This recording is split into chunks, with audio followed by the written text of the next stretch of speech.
గౌతమ బుద్ధుడా భవుగా కైపదమో గౌతమ బుద్ధుడా భవుగా కైపదమో భారత దేశాన జరిగిన కథలెన్నో భారత దేశాన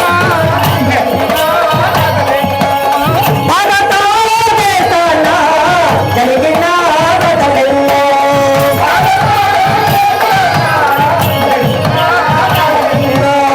అంతగా భరతలు వింటున్నారు నాటకాల్సి అనుకుంటున్నారు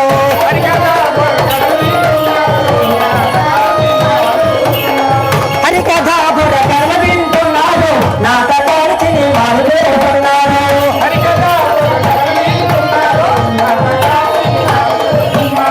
అన్నిలో వినుతున్నా అయ్యుడనే చదువుకుంటూ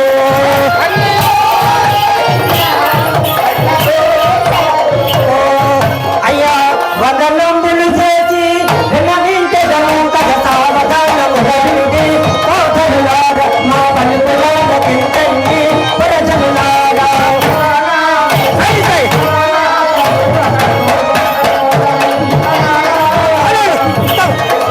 అయ్యా మొదల భారత నీళ్ళున్నారు భారత నీళ్ళున్నారు ఆవిరాలుగా పౌరులున్నారు మానవదేవి సిద్ధోదర గౌతమ బుద్ధుకు జన్మనిచ్చిన అచ్యుత మహాముని పండితులు పిలిచారు గౌతమ బుద్ధుకు జాతకం తప్పదు రాగ తాగ గీతాగ నృత్యములు తమ్ముడు తదవినుడే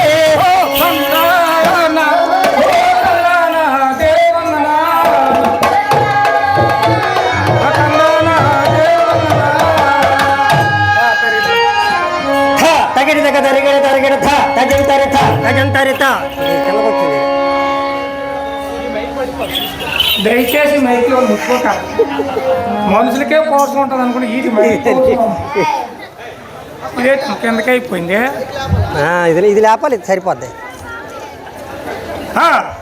అమ్మాయి మనవాడు ఏంటమ్మాయి బాధ అమ్మాయి ఓ నాయన ఆపరా బయట ఊపేస్తాను అనుకో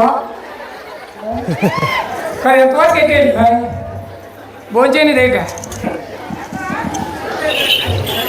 హలో హలో హలో అలానే అమ్మా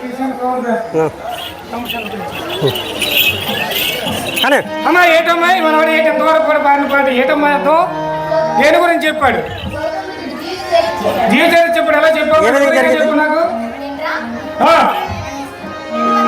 ఏ విధంగా జరిగింది ఎక్కడ జరిగింది చెప్పమ్మా 2500 సంవత్సరాల క్రితం 2500 సంవత్సరాల క్రితం కపిలవస్తు రాజ్యం ఉండేది. ఆ రాజ్యాన్ని పరిపాలించే రాజు పేరు సుద్ధోదన మహారాజు రాణి మాయాదేవి. ఓహో రాణి మాయాదేవి. ఇద్దరికి ఎన్నో సంవత్సరాల నుంచి సంతానం లేక కల వచ్చింది. ఓ కల వచ్చింది. ఏమని అన్నాడుగా ఏనుగు దంతాలతో గర్భంపై పొడిచినట్టు కల వచ్చిందిరా. ఓ గర్భంపై పొడిచినట్టు కల వచ్చింది రాణి మాయాదేవి.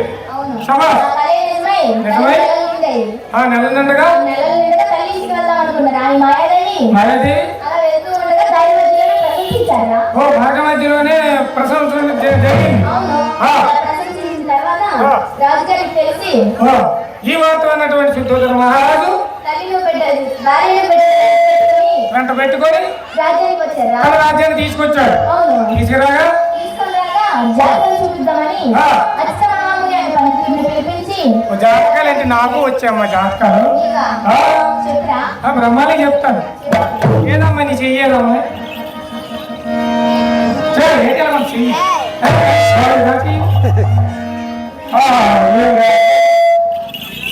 ఎంత బాగుంది ఎంత బాగుంది చాలా బాగుంది అమ్మాయి రేట్లు చాలా అదృష్టవంతురాడు అమ్మాయి.